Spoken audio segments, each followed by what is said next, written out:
11వ అధ్యాయము.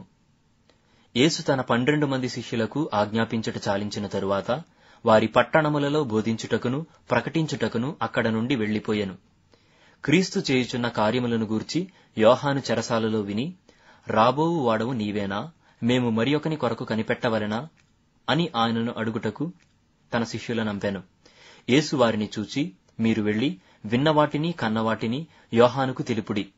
గ్రుడ్డివారు చూపు పొందుచున్నారు, కుంటివారు నడుచుచున్నారు, కుష్ఠరోగులు శుద్ధులగుచున్నారు, చెవిటివారు వినుచున్నారు, చనిపోయిన వారు లేపబడుచున్నారు, బీదలకు సువార్త ప్రకటింపబడుచున్నది. మరియు నా విషయమై అభ్యంతరపడనివాడు ధన్యుడని ఉత్తరమిచ్చెను. వారు వెళ్లిపోవుచుండగా యేసు యోహానును గూర్చి జనసమూహములతో ఇలాగు చెప్పసాగెను. మీరేమి చూచుటకు అరణ్యములోనికి వెళ్లితిరి? గాలికి కదలుచున్న రెల్లునా? మరి ఏమి చూడవెళ్లితిరి? సన్నపు బట్టలు ధరించుకొన్న మనుష్యునా? ఇదిగో, సన్నపు బట్టలు ధరించుకొనువారు రాజగృహములలో నుందురుగదా. మరి ఏమి చూడవెళ్లితిరి? ప్రవక్తనా? అవునుగాని ప్రవక్త కంటే గొప్పవానినని మీతో చెప్పుచున్నాను. ఇదిగో, నేను నా దూతను నీకు ముందుగా పంపుచున్నాను. అతడు నీ ముందర నీ మార్గమును సిద్ధపరచును అని ఎవని గూర్చి వ్రాయబడెనో అతడే ఈ యోహాను. స్త్రీలు కనిన వారిలో బాప్తిస్మమిచ్చి యోహాను కంటే గొప్పవాడు పుట్టలేదని నిశ్చయముగా మీతో చెప్పుచున్నాను.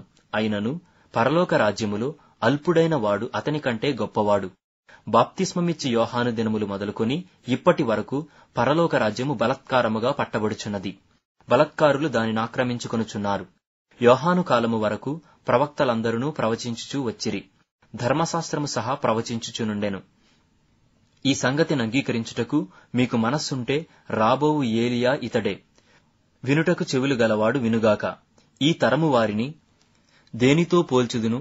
సంత వీధులలో కూర్చునియుండి మీకు పిల్లనగ్రోవి ఊదితిమి గాని మీరు నాట్యమాడరైతిరి, ప్రలాపించితిమి గాని మీరు రొమ్ము కొట్టుకన రైతిరని తమ చెలికాండ్రతో చెప్పి పిలుపులాటలాడుకొను పిల్లకాయలను పోలియున్నారు. యోహాను తినకయు త్రాగకయు వచ్చెను గనుక వీడు దయ్యము పట్టినవాడని వారనుచున్నారు. మనుష్య కుమారుడు తినుచును త్రాగుచును వచ్చెను గనుక ఇదిగో, వీడు తిండిబోతును మద్యపానియు సుంకరులకును పాపులకును స్నేహితుడునని వారనుచున్నారు. అయినను జ్ఞానము జ్ఞానమని దాని క్రియలను బట్టి తీర్పు పొందుననెను. పిమ్మట ఏ పట్టణములలో ఆయన విస్తారమైన అద్భుతములు చేసెనో ఆ పట్టణముల వారు మారు మనస్సు పొందకపోవుట వలన ఆయన వారినిట్లు గద్దింపసాగెను. అయ్యో కొరాజీనా, అయ్యో బేత్సయిదా, మీ మధ్యను చేయబడిన అద్భుతములు తూరు సీదోను పట్టణములలో చేయబడిన ఎడల ఆ పట్టణముల వారు పూర్వమే గోనెపట్ట కట్టుకొని బూడిద వేసుకుని మారు మనస్సు పొందియుందురు.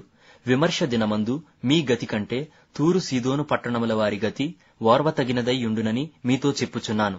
కపెర్నహూమా, ఆకాశము మట్టునకు హెచ్చింపబడదవా? నీవు పాతాళము వరకు దిగిపోయెదవు. నీలో చేయబడిన అద్భుతములు సుధమలో చేయబడిన ఎడల అది నేటి వరకు నిలిచియుండును. విమర్శ దినమందు నీ గతి కంటే సుధమా దేశపు వారి గతి ఓర్వతగినదై యుండునని మీతో చెప్పుచున్నానెను. ఆ సమయమున యేసు చెప్పినదేమనగా, తండ్రి, ఆకాశమునకును భూమికిని ప్రభువా, నీవు జ్ఞానులకును వివేకులకును ఈ సంగతులను మరుగుచేసి పసిబాలురకు బయలుపరచునావని నిన్ను స్తుతించుచున్నాను. అవును తండ్రి, ఈలాగు చేయుట నీ దృష్టికి అనుకూలమాయెను. సమస్తమును నా తండ్రి చేత నాకప్పగింపబడియున్నది. తండ్రిగాక ఎవడునూ కుమారుని ఎరుగడు, కుమారుడుగాకను కుమారుడెవనికి ఆయనను బయలుపరచనుద్దేశించునో వాడుగాకను మరి ఎవడునూ తండ్రిని ఎరుగడు. ప్రయాసపడి భారము మోసికొనుచున్న సమస్త జనులారా, నా యొద్దకు రండి, నేను మీకు విశ్రాంతి కలుగజేతును.